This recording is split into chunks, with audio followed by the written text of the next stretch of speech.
Plastic crack is a thing. I totally am in on the plastic crack. I think plastic crack is a perfect description because once you get addicted, you gotta have your next fix. Where's the next big thing? I mean, I guess I kind of resonate with the plastic crack analogy. Yeah, for sure. I'm just a user. I'm a heavy user, I guess. I agree. I mean, it is plastic crack. Once you get that one piece, you're hooked. You know what? There is no misdiagnosing plastic crack. Welcome to Plastic Chats, the special interviews of the Plastic Crack documentary series. Today's topic is... My Little Pony, the international variants. So, let's start the show! Hi everyone, welcome to Plastic Chats. This is an additional content from the Plastic Crack documentary series. For those of you in the future, this episode was recorded during the 2020 pandemic while some of us were still in quarantine. Today, I have a super cool guest. It took me a bit to convince her to get on camera.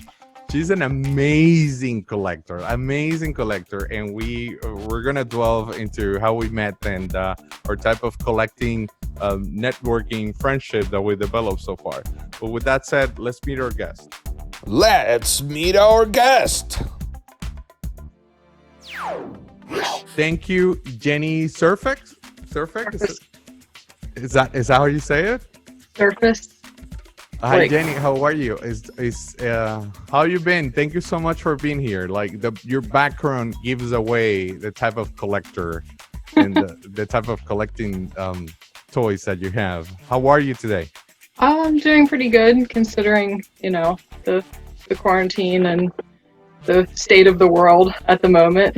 Right. We're all hanging in there, but hence why that's one of the reasons why we're doing this. Hopefully when it comes out, most of the people listening or watching are either out of their homes already, back to the new normal.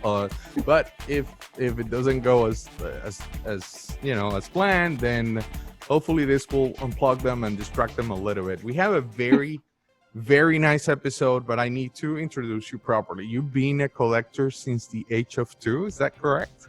Yes. I actually got my first pony, which was the predecessor to My Little Pony, this giant thing.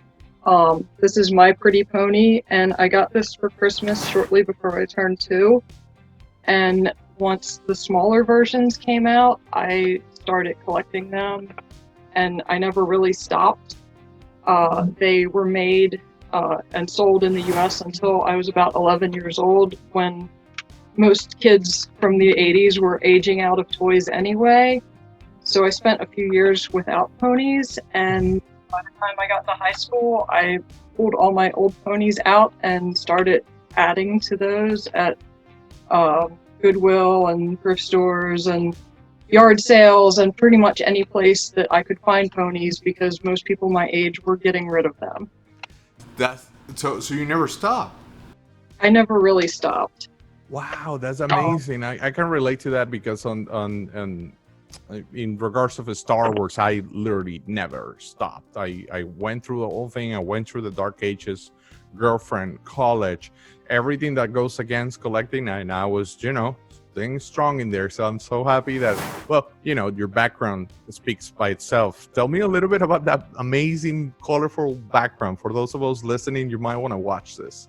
So the ponies behind me were the ponies that were sold in the US. They were made by Hasbro. They're considered the originals. I have them roughly organized by year. So the ones up here are the first ones that came out between 1983, 1984. And then as they go down.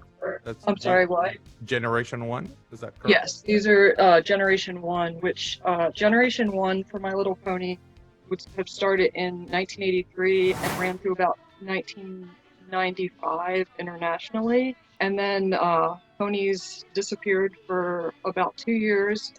And then Hasbro brought out a very awkward looking thing that became the G2 ponies.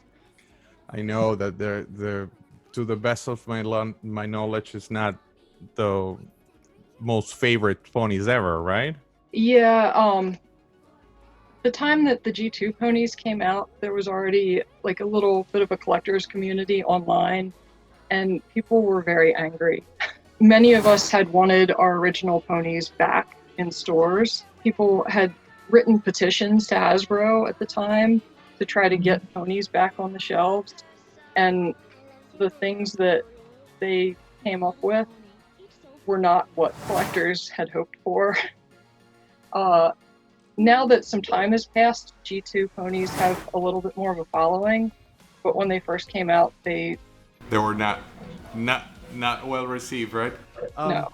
But besides My Little Pony, you happen to be an essential part of Summer's core team of organizers for the My Little Pony Fair and Convention. Is that correct? Yes. Summer is the main organizer for the event, but there's a lot to be done to run any kind of collector's convention. So whatever she needs help with, that's usually where I come in. So I might be finding guests and organizing panels and presentations, or I might be dealing with vendor relations. Just anything that she needs a hand with, I will help her.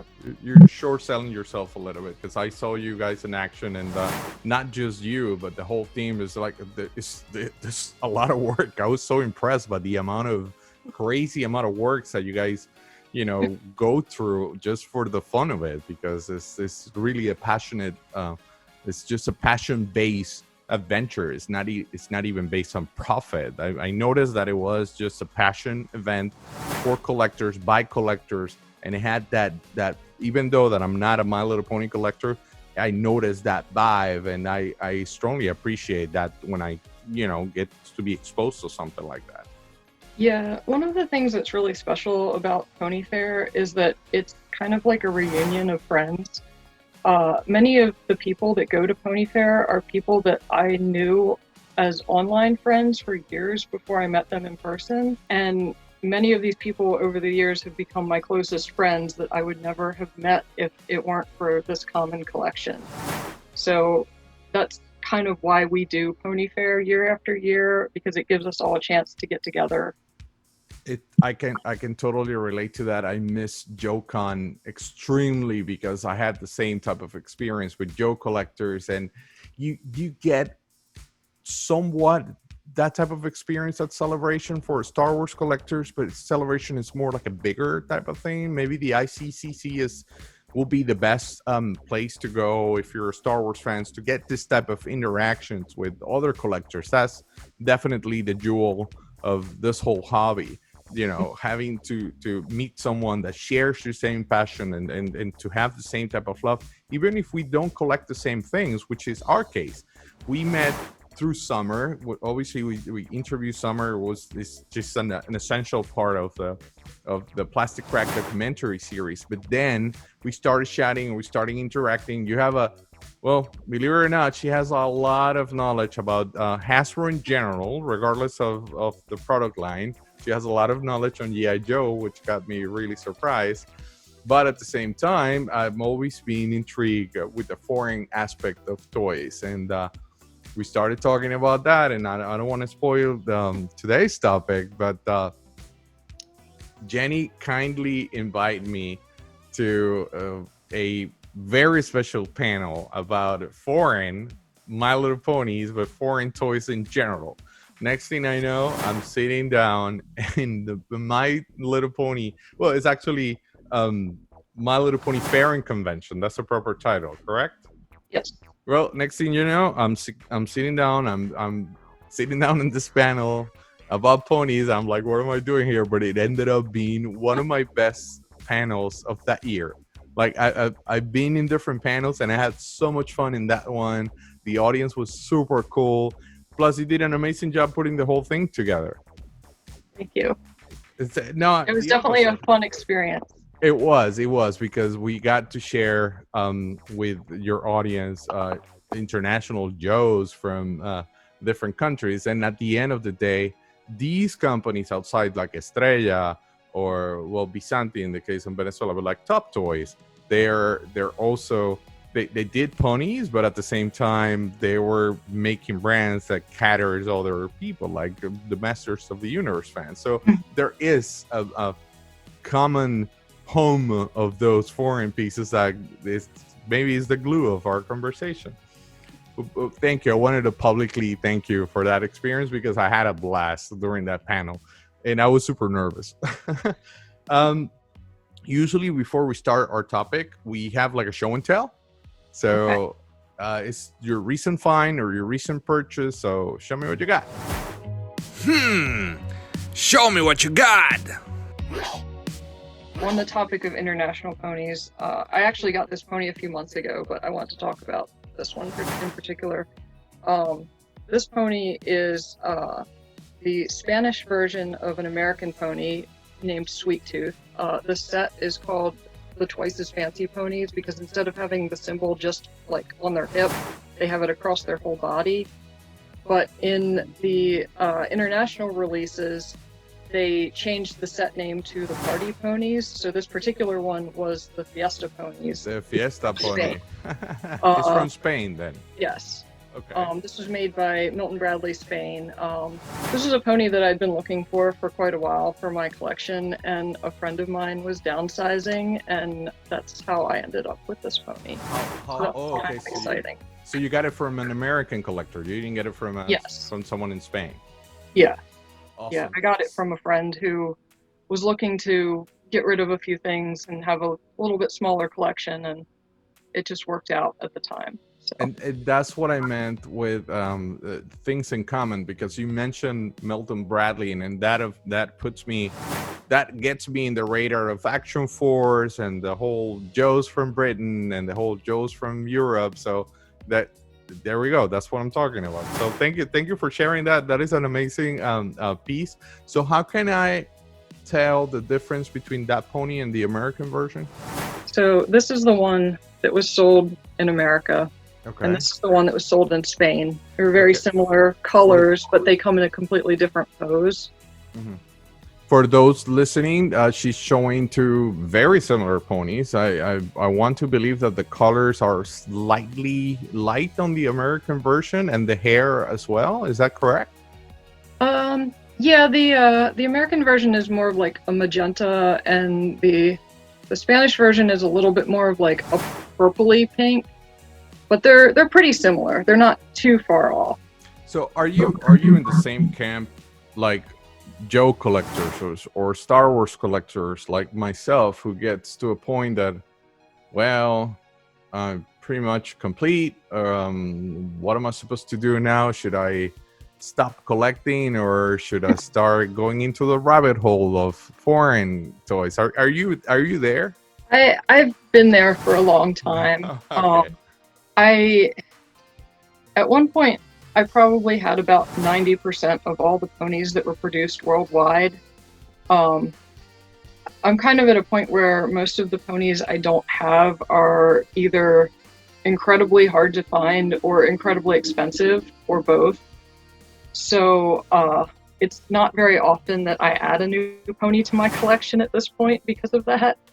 Right. I can resonate with that, because with Joe's, I got into a point that I either have to break the bank to get that piece that I'm looking for, and it gets to a point that, in my case, I just start collecting something else, because you still need to bring some plastic home. That's why we call it plastic crack. But then, with that said, that's a perfect catalyst to jump into today's topic.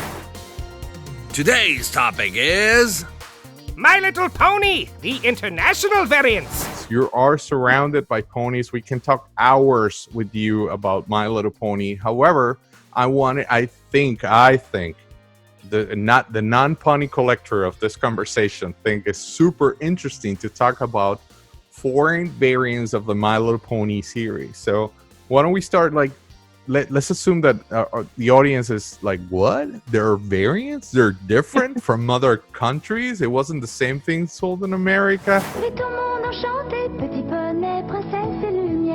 for their international market, what they would do was they would license their brands to smaller local toy companies. In the early 80s, you would find a lot of international variants that were made by different smaller local companies that only produced them for either a specific country or a specific region.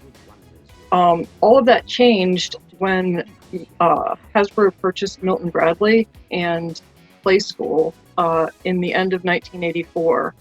And in addition to getting all of the board games and the preschooler toys that those two companies had, the biggest asset that Milton Bradley had for Hasbro was a well-developed network in all of Europe. So Milton Bradley had factories that made toys and distribution centers, and they had something in most every country in Europe. So suddenly Hasbro went from being mostly a US company to being a huge international company because of their purchase of Milton Bradley. This is where the worlds collide, and it's so much fun because we know in the Joe world, we know that Hasbro pretty much took the G.I. Joe license and they franchised the license. They started selling the rights to produce the figures in different countries, but in some countries, or in the Great Britain, and in the UK, they pretty much follow what you just said. But then you have Fun School in India, and then don't get me started with South America, because I'm just gonna go with my favorite size. Well, Fun School actually is Hasbro's company. Fun School is a joint venture between Hasbro and a company from India. Correct. And if you're familiar with the Fun School logo, it actually looks the same as the Play School logo. Correct, but then it was a factory that made toys before Hasbro just basically showed up and bought the local producer, and they just started putting their brands into the market, which is clever. But at the same time, in the Joe world at least, there's some weird marketing gap between the American Joes and the Fun School Joes, because they ended up being these wacky colors and these rare variants and all this weird stuff that even chipped plastic, like they break easily. The cars are flimsy. If you think about it, you shouldn't even be buying this, but that's what makes them so interesting, at least for Joe collectors. Like they look so weird that I love them. Yeah, the Fun School ponies, they were very short-lived. They only did the original 6 ponies, so the collection of Fun School ponies is very small, but they're also incredibly hard to find. A Fun School pony might pop up on the collector's market once a year to buy. Wow. They're not very different from their American counterparts. People still want them because they're hard to find, and if you're trying to complete your set, you really want to have at least one from every country. And it makes it worse. I don't know if you're in your case it happens like that, but it makes it worse when it's a short run from abroad, because you get that pill that, well, the wave wasn't that it wasn't that big. I might want to strive to get them all, isn't it? Yeah. Then you get in trouble. Are they? But when they pop up once a year, so are they pricey? I'm assuming that they're. Yeah, they're like the low end for Fun School Pony might be like $250 to $300. Wow. The high end would be like $500 to $800. Out of the 6, there are 3 that are slightly easier to find, and then there's 3 that are extremely hard to find. So, wow, I'm not sure how they decided which colors to produce more of, but there's definitely a difference. I know you started getting foreign ponies a while ago, maybe even before, because Summer and I had this conversation as well, and it's actually pretty funny because she mentioned that there was a moment when the mail lady thought that she was related to some sort of international cartel. She started seeing packages from all over the world, and what's going on with this girl? But so with that said, I'm not trying to say that deep pockets. I don't want to put price range in this conversation, but where are you with the Fun Schools? I have all 6 of them. I got really lucky and found someone that was selling 4 of them at one time. So Wow. I kind of jumped on that because I could spend, a decade looking for those 4 again. I can relate. And even with Phone School, there are pieces with Phone School that I just won't pay that price. But if they pop up and the price is right, I won't hesitate. To jump on them. So I can relate to that. With that said, out of all, not just Phone School, which one is the hardest to find out of all the foreign My Little Pony? Which one is that holy grail from abroad? I guess one of the things that is the most difficult to find are the ponies sold by Takara in Japan. And they're really interesting because they don't even look like the traditional ponies.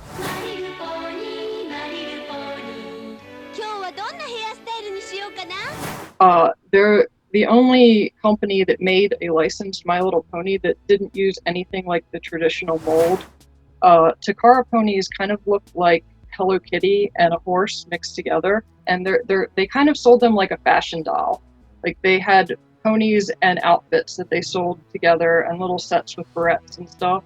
They're extremely hard to find because they were not popular in Japan when they were sold, and the culture there, people didn't keep their children's toys when they outgrew them, like a lot of other cultures around the world. So people who had them as a child, once they outgrew them, their parents threw them in the trash. That's another factor that we have in common with G.I. Joe specifically, because especially Takara, they're really hard to find, although they're not as vintage as some may think. They were released way late in the game.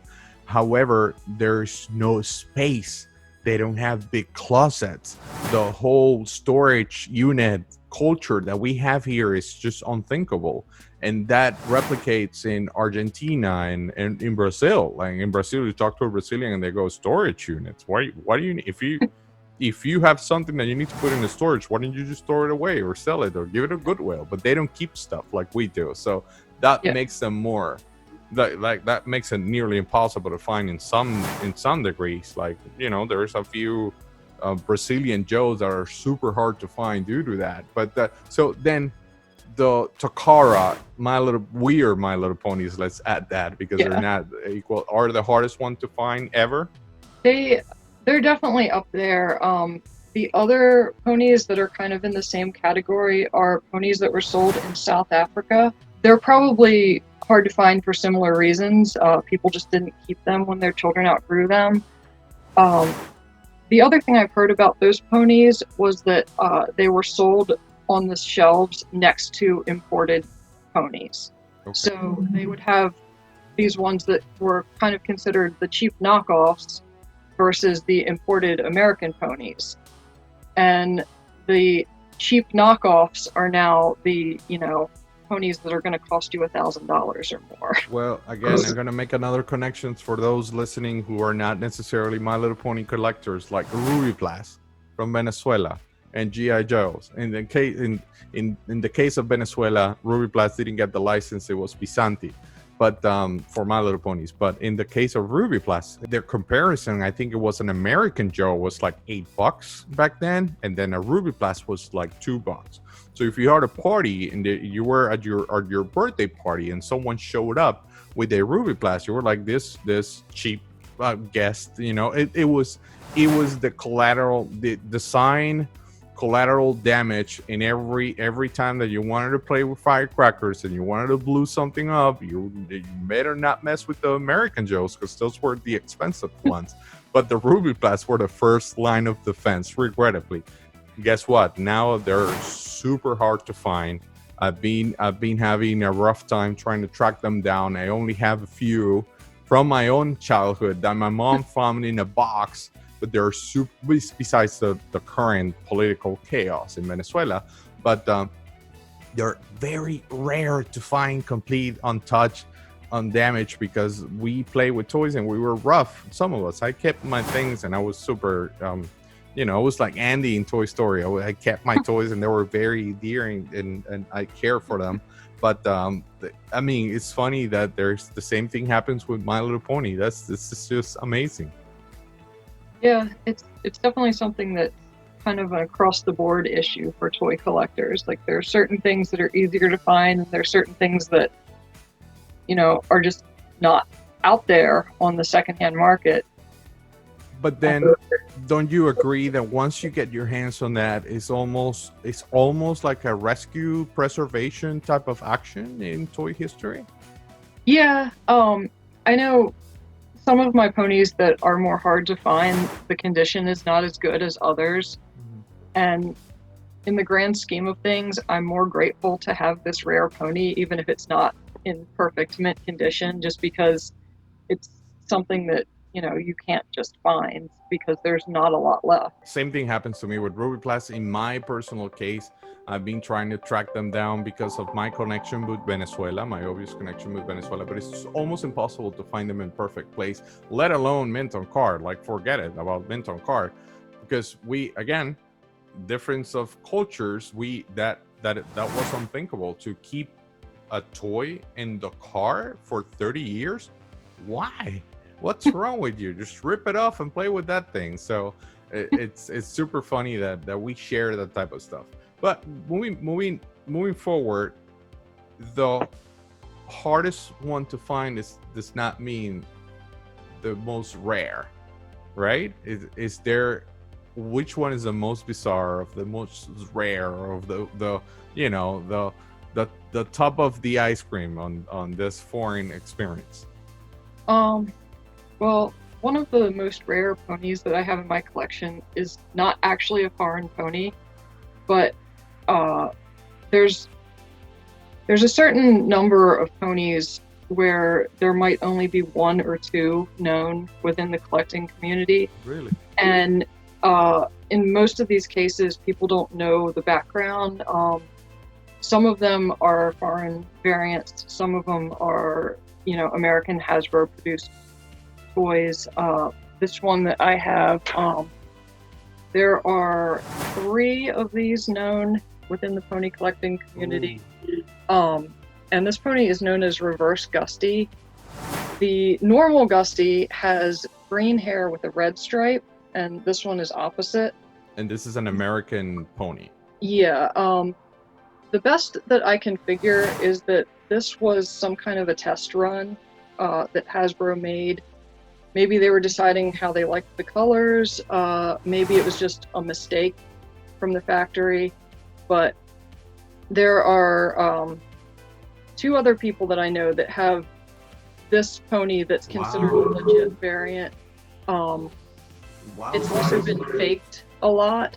So in the community, there's only 3 known in the whole community. Wow. Yeah. And pardon my lack of knowledge, but is the horn that makes it look like a unicorn, is that normal? Is that like... So this is the normal one.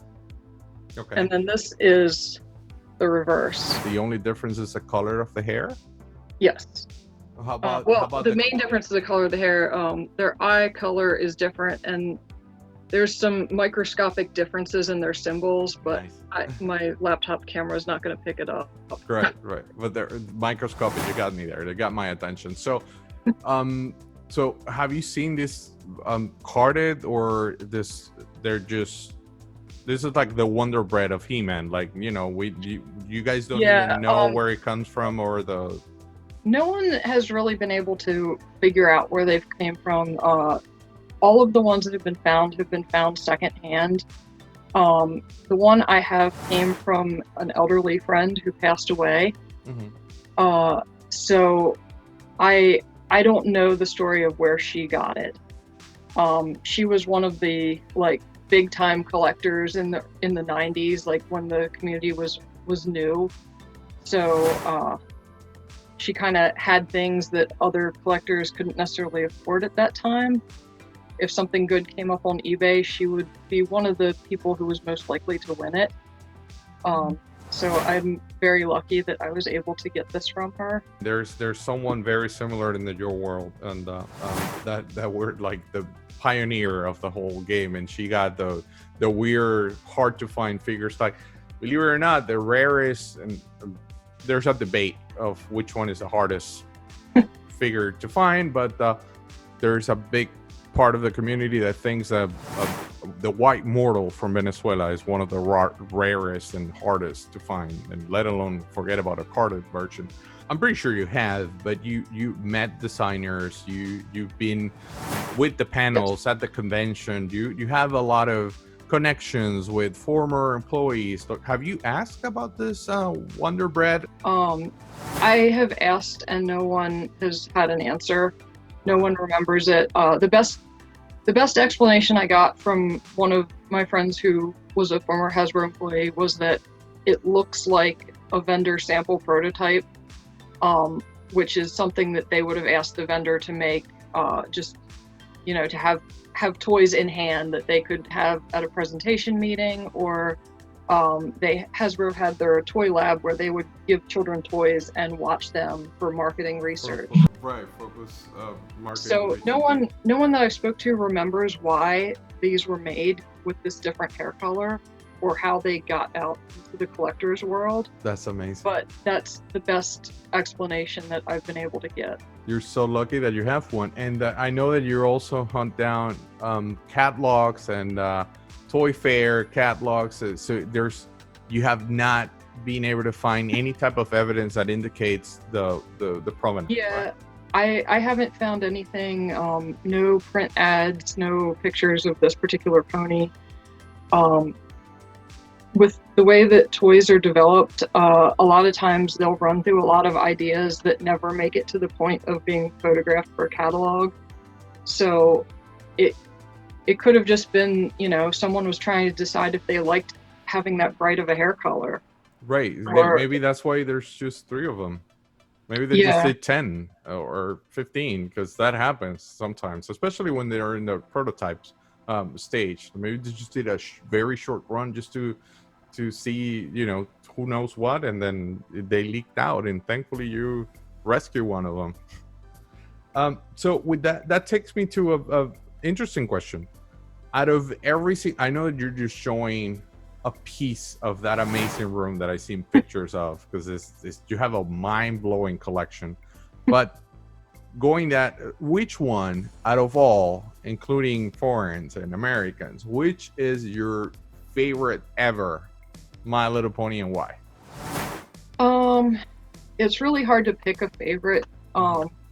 If I had to narrow it down to a favorite country that produced ponies, my favorite country for pony variants would be the Greek ponies. They have a lot of really unusual color schemes, and the company that made them put a vanilla scent in the plastic.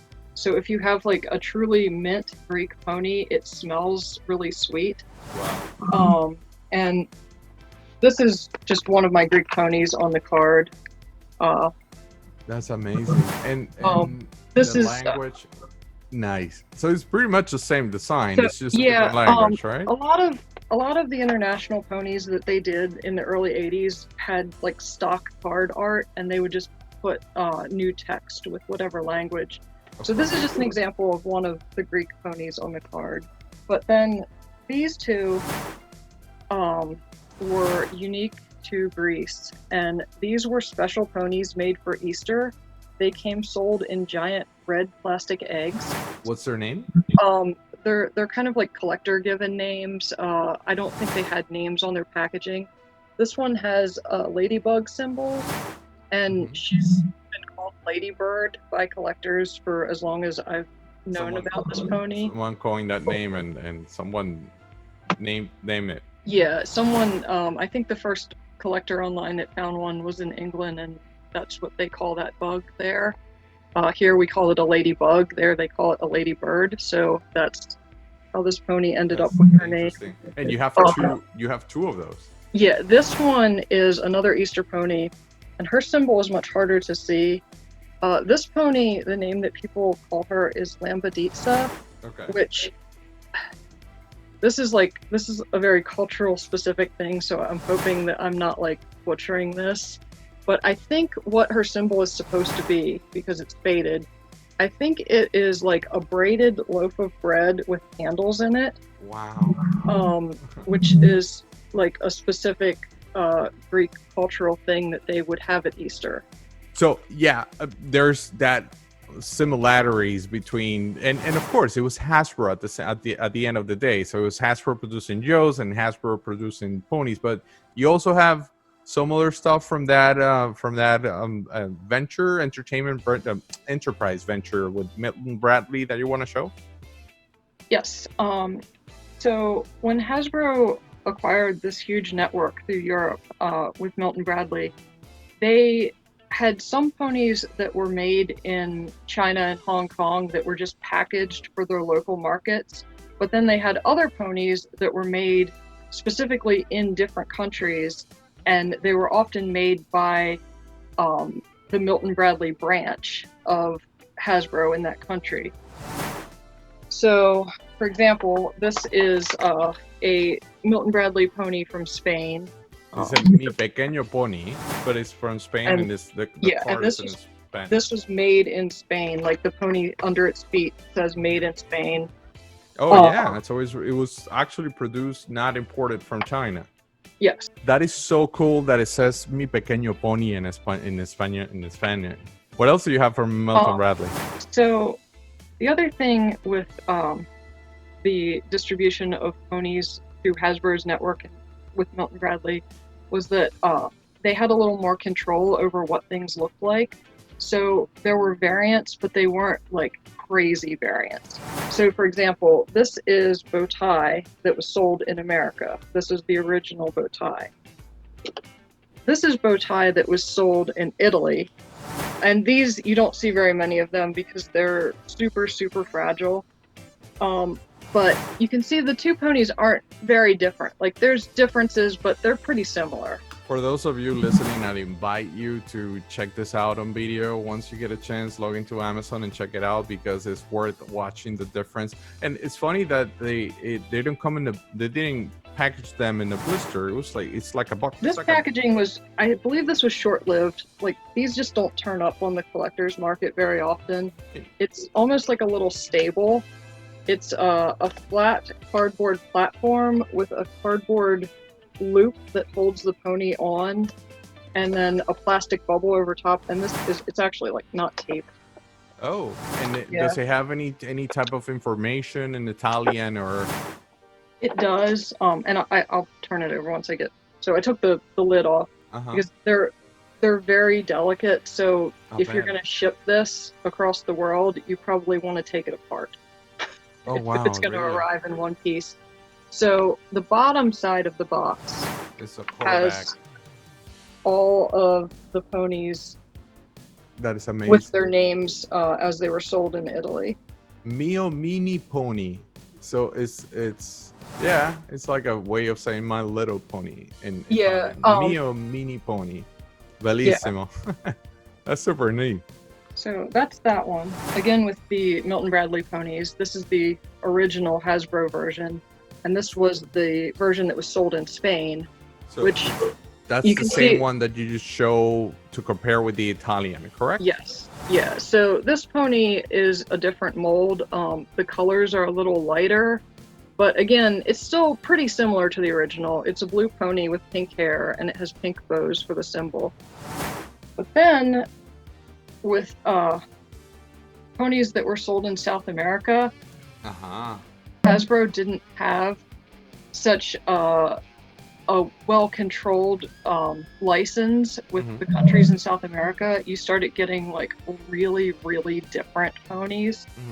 So this is the same pony from Brazil. Wow. So it's what's the company? This was made by Estrella. Estrella. So again, another partner of Hasbro that made G.I. Joes and the Joes that I have from Brazil and Estrella one.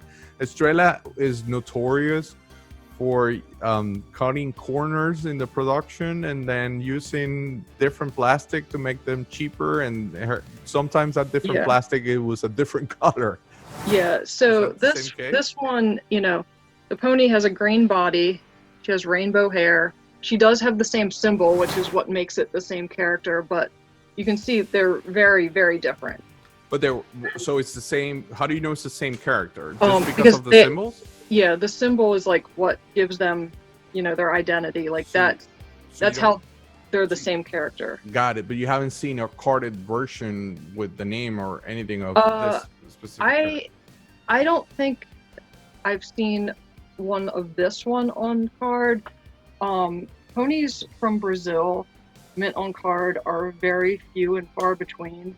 When you find them, they're in really bad shape. Same thing with Joe's. I have one.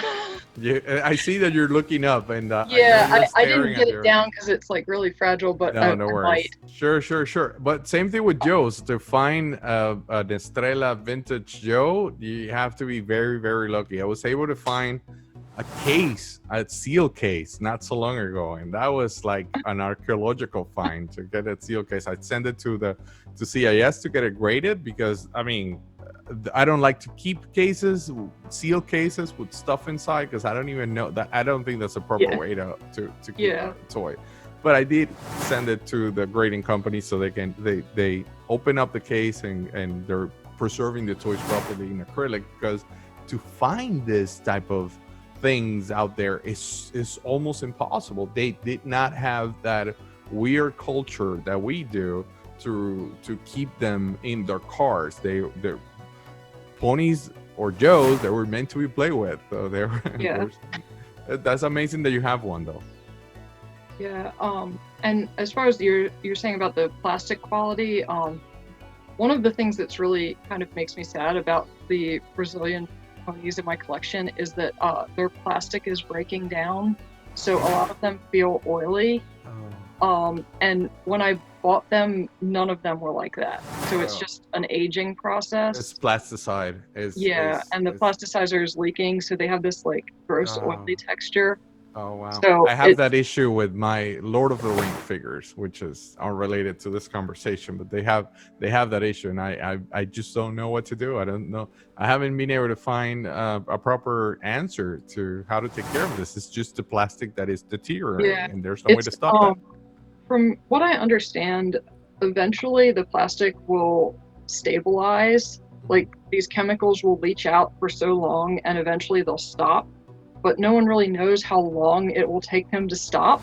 Well, from my humble knowledge on the fact that could take to 100 years to actually reach that point. So maybe it's obviously something that I'm not going to be able to see what's going to be the final shape. Although when this plasticide is, and it's usually, just to elaborate, it's usually when you start getting to feel that your action figures or your ponies in this case are getting oily and they're like sweating, it's because it's the plastic morphing actually. And I don't want to elaborate more because I'm not going to say it properly, and B, I might give away a different type of information, and it's going to deroute this conversation. But all that I've been able to do is just clean them up and put them back on the shelf. I don't see anything else that I can do. Yeah, unfortunately, it's it is what it is. So anything else that you want to show?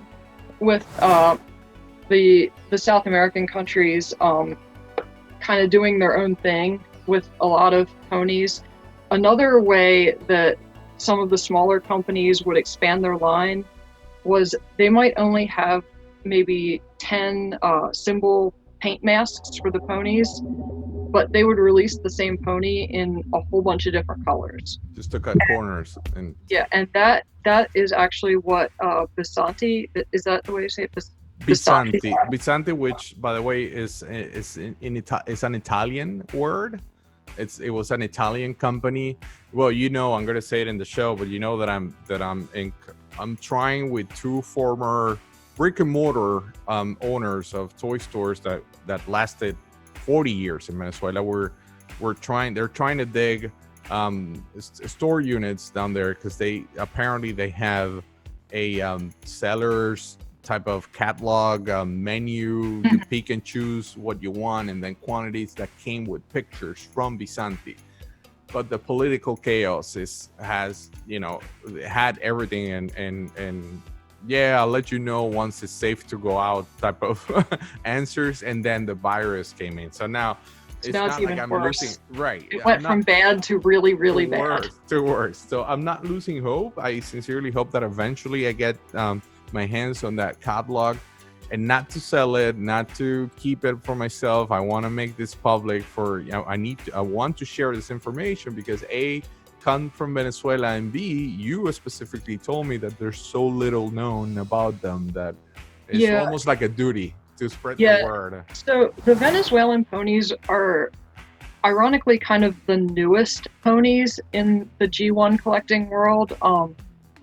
There were a handful of them that were just unknown ponies that one of them might have popped up here and there and no one knew where it came from. It didn't match any other ponies. And in 2011, they must have found like a warehouse find, like some amount of old stock, because they started popping up on eBay in 2011.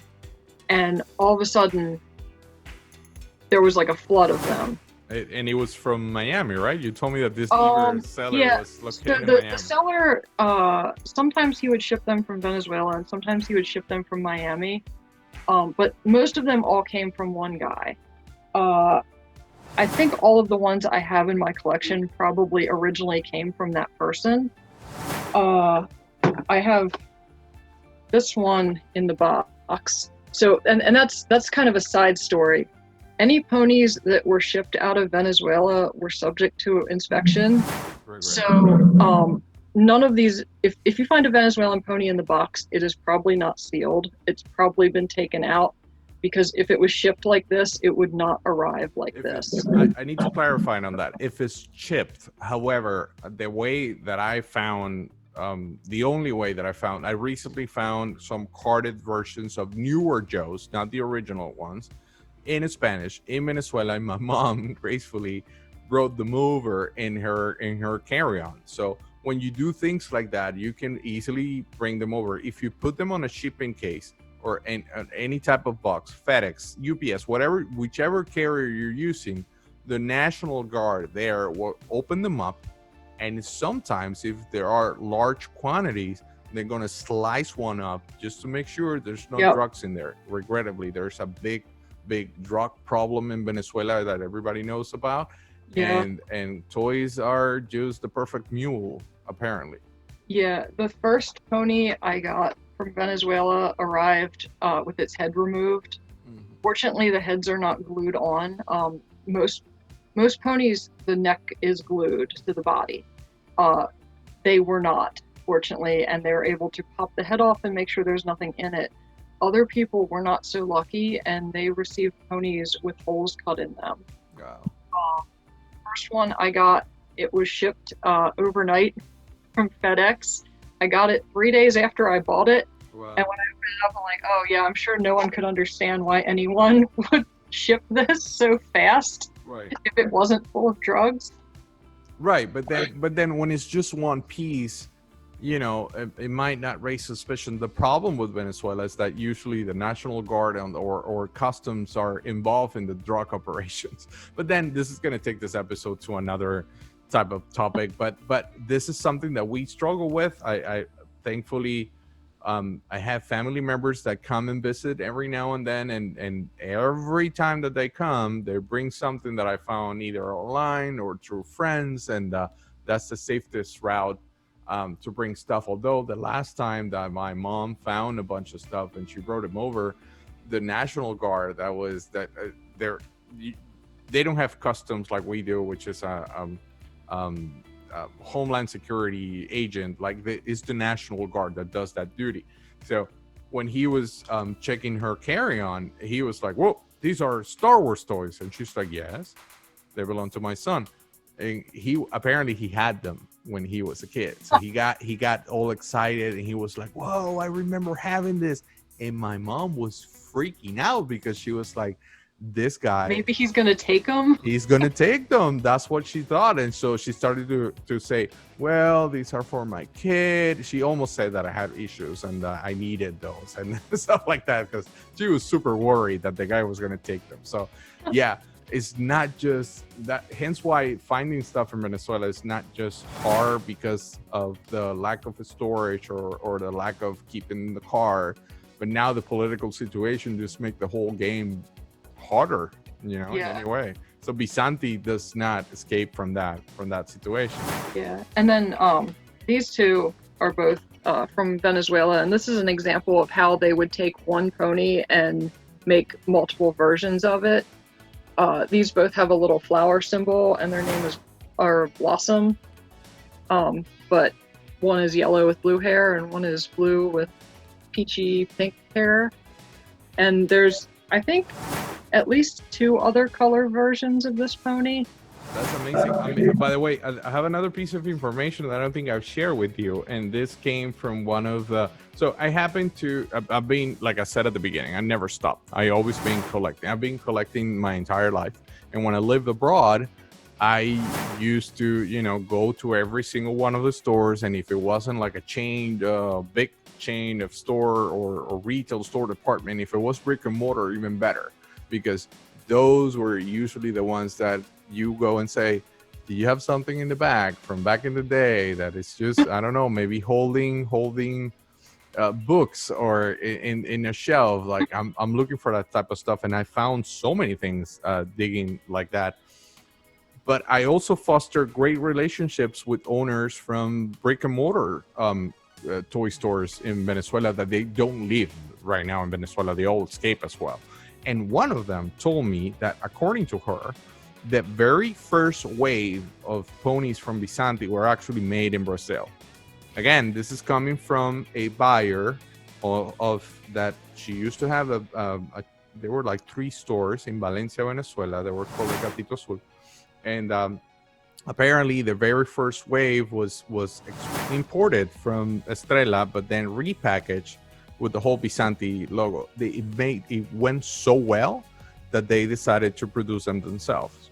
So just to put it out there, it's not confirmed. It's just coming from a buyer. It's not coming from any source. I have been trying to make contact with Bisanti, but even through a friend, there's a friend trying to get that, but it's nearly impossible. Yeah, it would actually make sense because the molds, like the different poses of the ponies that Bisanti had, were all also molds that Estrella used. So I guess it would also come down to the size of the molds, which when we get done here, I'm going to look at these more closely. Because when the molds are cast, they get smaller with generations of the mold. So like the original sculpted pony is like 3% larger than whatever comes out of the first mold. And then every mold generation that goes down is smaller and smaller and smaller. So some of these smaller companies would cast a new mold off of an existing toy. And therefore... So a lot of them are smaller. The ones that come to mind mostly are the Fun School ponies again, which even though that was still related to Hasbro, they came out like 5 years after Hasbro had retired that particular mold. So they probably didn't have the mold for it, and they probably cast a new one, which is why those are smaller. Well, I'm going to put something in perspective that is not related to My Little Pony, but maybe that will share some light. And this is the case of Ruby Plus in Venezuela. So the Joes in South America, the gateway to South America was Estrella. Estrella had this strong relationship with Hasbro, and they were the first one that got the molds, that got the license, and then they actually started to do business with the rest of the countries heading south. Top Toys changed the game dramatically and went straight to Hasbro and said, hey, we want to make this distant connection, but Hasbro already established, like, Hasbro wasn't ready to have like a department to take care of this big franchise out of the blue, asking for making calls, and there's no one in the department to go and pick them up. It's just a seller that made a bulk sale down there. So from Ruby Plus, this comes from Ruby Plus, the molds were actually a lease from Hasbro. They had to pay an enormous amount of money back in the 80s to keep the mold for for a very specific amount of time. So the way that it goes is that they went to Plastirama in Argentina, Argentina used the molds, they produced their wave, they did the whole thing, and then they send them over to Venezuela, and eventually Venezuela sent them back to Brazil. Brazil was the gatekeeper and actually the one that collect these molds at the end. But this is what happened. Maybe Argentina took 3 months using the molds, and the Venezuelans were like, December is nearby, and I need to produce inventory. And so there was another issue when they give away a deposit of $250,000 just to have the molds, and then once Estrella acknowledged to Hasbro, hey, we received the molds from Venezuela, they send the money back. So back then, that was a huge amount of money just to have it as a guarantee. So they flew over to the States, they spoke at Hasbro, and they made a deal, and they got the rights to repurpose some of the newer versions of the mold, and hence why they're so different. So I don't know if that also applies to the whole leasing the molds, and that was part of the toy industry back in South America, the way that it was, it was a new world. That's really interesting because I've never heard about that before. So that's like a new piece of the puzzle. This is on the Joe molds. I'm not. Yeah. Sorry. Well, I mean, the practices, you gotta assume that these companies are probably going to have pretty similar practices. They're all dealing with the same source. So, it may not have been the exact way they did it for ponies, but it's not unlikely that they didn't do it. Right, and it's not crazy to think that, whomever was assigned to deal with the Venezuelans and everything, who's just getting another phone call from Brazil and, hey, why don't we do this, that we did the same thing with My Little Ponies? But the whole Joe molding, leasing, lender type of experience was notorious at the beginning until this Argentina and Venezuelan escaped the middleman, which was Brazil, and went straight to Connecticut, and they made a deal and came back with molds in their carry-on. So maybe that's maybe that shares some lights on your end as well. Yeah, that's pretty interesting. I'll definitely see if I can find anything else out about that on the pony end of things. Another thing with the sharing of molds, the ponies that were made in Colombia often have Italy under their foot, because apparently that's how they sourced their molds. They got the molds that Italy was no longer using. Unfortunately, the one I have does not have that to show. Oh. Yeah, so there's definitely some evidence of this being a similar practice in the pony world. Definitely. So this is another kind of oddity in the pony world. These were made in Spain in the early 80s, and we call these Piggy Ponies because they have this fat body and these tiny little feet, and their eyes open and close like a doll, when you lay them down. That's kind of creepy. And yeah, and these were made by a company in Spain called Bracar, I think. I'm not sure if I'm pronouncing that right. If I'm not, correct me. Don't worry. So Bracar had the license for these probably around 84, 85. And then once Hasbro had that connection with Milton Bradley in Spain, they made a second wave. So these were made by two different companies. When they first popped up on the collector's market, everyone was like, they're not real, they're fake, they're awful looking, they don't look like ponies. And then they started popping up on the card. And people were in complete disbelief that this was a legitimate licensed My Little Pony, because that's amazing. The shape is so different. But they have a lot of the same characters, the body color and the hair and the symbols match other characters. So no one really knows why they created this weird body shape, but maybe to cut corners, and maybe they were trying to repurpose who knows what, probably a pig, because it does look like a pig. So this is another kind of international oddity that some people love them and some people hate them, but there they are. Story from Venezuela, and that one is with Mattel. Mattel licensed the Masters of the Universe franchise to Rotoplas in Venezuela, and they started producing and they started doing well, and then out of the overnight, He-Man became this phenomenon. So Rotoplas there's a similar story with Rotoplas, which they got the license from Mattel to do Masters of the Universe in the early 80s, and they did pretty well.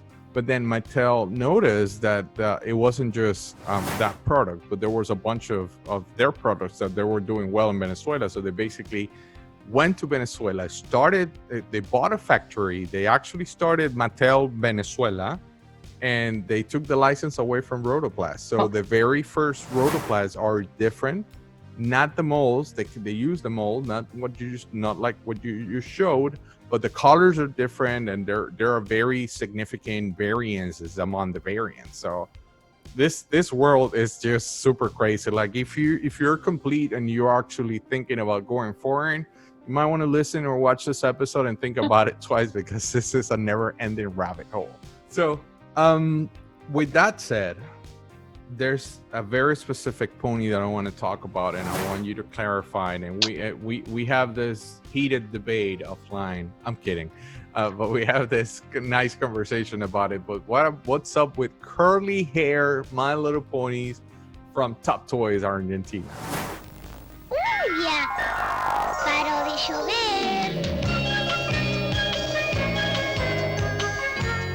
Mi pequeño pony arcoíris, con pelo lacio y de 3 colores, para peinar, mimar y acariciar. Mi pequeño pony arcoíris, la ternura más colorida, son de Top Toys. In 1985, the new feature for Hasbro's American Pony line was curly hair. So this was bow tie, like once again bow tie from 1984. This was bow tie from 1985 in America. And you can see one has definitely curly hair and one's hair is not. So looking at that commercial from Argentina. Ay, Pegasus, mi lindo Pegasus. Tiene alitas para volar. A unicornio, mi dulce unicornio. Tiene un cuernito que dice dónde va. A Pegasus y a unicornio. Cada día los quiero más. Pegasus y unicornio, de la línea Mi Pequeño Pony, para darle rienda suelta a la ternura. Son de Top Toys. My thoughts are that they probably took the advertising guidelines from the American toy line and said, this is how we want to advertise our products too. But I'm not sure if their ponies actually had curly hair. Recently, Darío from Top Toys showed a vintage commercial that they commissioned, that they actually produce in Argentinian soil, and they use their own products, and they're actually proudly racing a marketing slogan in that commercial saying, and they come with curly hair. Ahora 3 nuevos Pegasus y 3 nuevos unicornios con todos los rulos se agregan a la línea Mi Pequeño Pony. Tenelos. But you disagree, right? Yeah, so when you look at the series of commercials that they shared, the commercials are kind of divided into 3 segments. The first segment shows ponies that were definitely made by Top Toys and sold in Argentina. The second segment, those ponies that they showed were never made in Argentina. It looks like they imported a set of the American 1985 ponies and either used them for their commercial or they dubbed an American commercial. They show the ponies that were in molds that they never had, in colors that they never used. The ponies they show at the very end of that segment on the cards show combs that Top Toys never had the mold for. So I don't know what the story is with that, but there's some things you can assume. The third segment of that commercial shows ponies that were made by Top Toys, and these are the ponies that are shown in the third commercial. These are ones from my collection. But these are not the curly hair that they These say. are the Look, the curly hair. These are the ones that they might have been promoting as curly-haired ponies. Their hair does not look curly to me.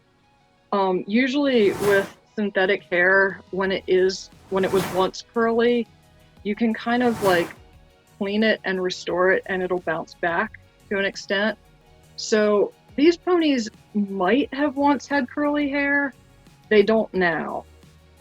It's it's really hard to say. Well, according to them, Their hair is like kind of thin and brittle, so it could have been maybe it was like heat set and it just didn't hold.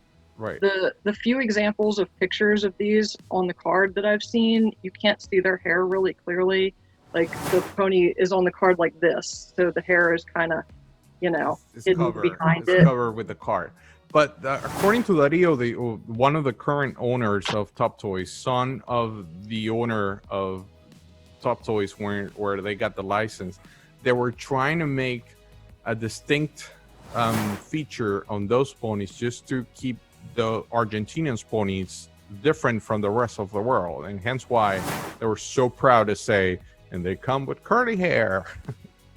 That's what the girl is saying, like, look, it comes with curly hair. That's what she says on the commercial.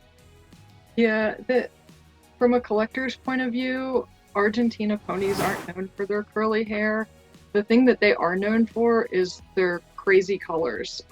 They used a lot more orange and just more like vibrant colors. A lot of other ponies around the world were more pastel, and the Top Toys ponies are pretty bright, like, again with like the bright red hair, and like this one with the purple and red.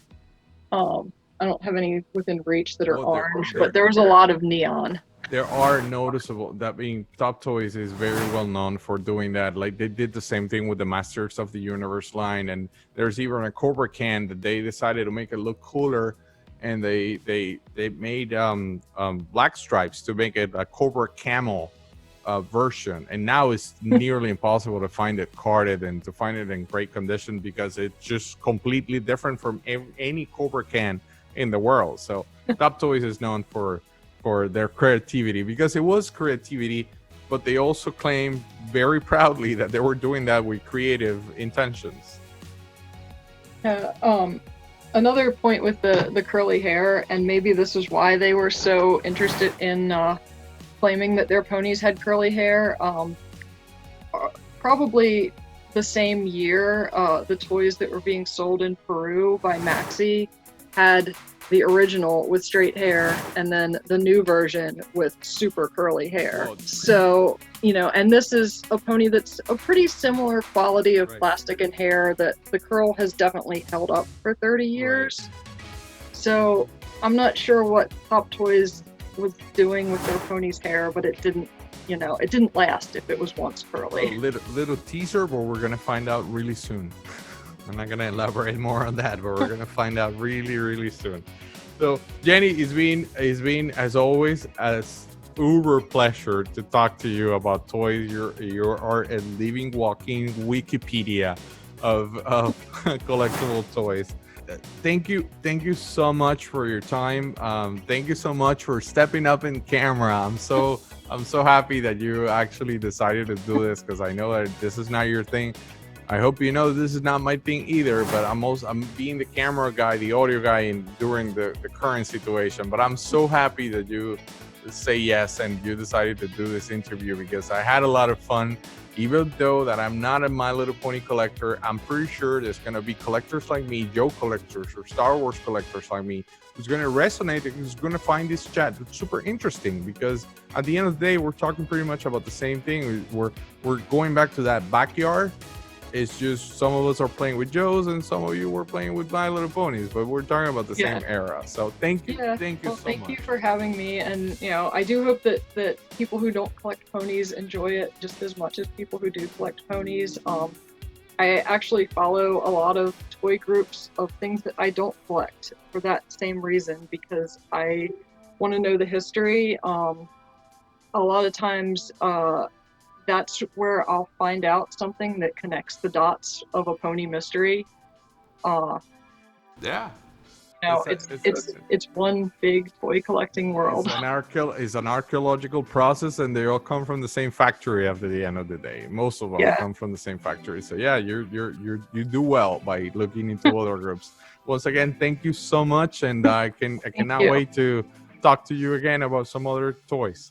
All right, thanks.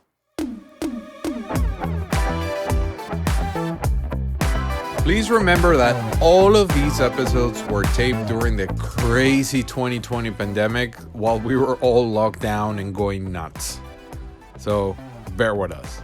Also, and I found out not so long ago, so don't feel bad, that if you hit the bell below, like, you know, the little tiny icon that looks like a bell, YouTube automatically will let you know when the next episode is about to come out. So make it easy, just hit the bell. Like, subscribe, do all of that stuff, but hit the bell. On the next episode, we'll have Canadian filmmaker Chad Hochul, and you know what? You know what they say? Knowing is half the battle. If you like G.I. Joe, I strongly suggest for you to watch this next episode because we're gonna talk about his very famous Respectable Collectible docuseries. This episode will be like the equivalent of, you know, turning on that director's commentary track on the Blu-rays, something like that. Trust me, this is a one that you don't want to miss. We're going to be talking about probably the biggest G.I. Joe collection ever known to this point. Don't miss it. Plastic Chats is a series of special interviews that complements the Plastic Crack documentary series. The interviews are made with informational, entertainment, and educational purposes. Neither this short nor Plastic Crack documentary series are sponsored or endorsed by the companies or brands mentioned in this episode. The comments made on this episode do not reflect the point of view of the production company of these series, their employees, and associates.